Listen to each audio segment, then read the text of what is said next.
అత్యుత్సాహంతో కొందరితో అంటకాగిందా లేదంటే పాకిస్తాన్ కోసం గూఢచర్యం చేసిందా?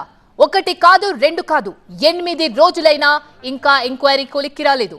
యూట్యూబర్ జ్యోతి మల్హోత్రా విషయంలో లోతుగా సాగుతోంది నిఘా సంస్థల ఎంక్వైరీ.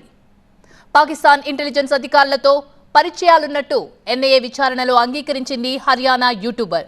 5 రోజులు జ్యోతిని విచారించిన అధికారులు కీలక విషయాలు రాబట్టారు.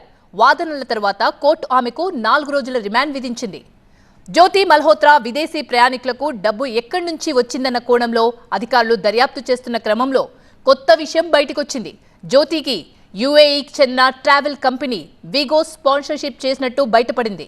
పాకిస్తాన్లో కార్యకలాపాలకు Vigo company travel agency license ఉంది. దీనికి international air transport association accreditation కూడా ఉంది. సింగపూర్, దుబాయ్లలో ఈ కంపెనీ కార్యాలయాలు ఉన్నాయి. దీంతో అరబ్ ఎమిరేట్స్ ట్రావెల్ కంపెనీపై దర్యాప్తు సంస్థలు ప్రత్యేక దృష్టి సారించాయి. జ్యోతి మల్హోత్రా మరో యూట్యూబర్ ప్రియాంకతో కలిసి ఒడిశాలోని పూరి ఆలయంతో పాటు ప్రపంచ ప్రఖ్యాత కోణార్క్ ఆలయాన్ని కూడా సందర్శించినట్టు పూరి క్రైమ్ బ్రాంచ్ ఎంక్వైరీలో బయటపడింది.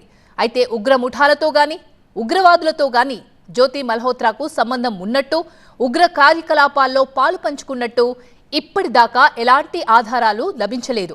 అయితే భారత్లోని పాక్ హైకమిషన్లో పనిచేసే డానీస్తో ఆమె సంబంధాలపై ఆరా తీస్తున్నారు పోలీసులు. జ్యోతి మొబైల్ ఫోను, ల్యాప్టాప్, ఎలక్ట్రానిక్ వస్తువులను ఫోరెన్సిక్ ల్యాబ్కు పంపించారు. ఆమె బ్యాంక్ ఖాతాల లావాదేవీలను పరిశీలిస్తున్నారు పోలీసులు.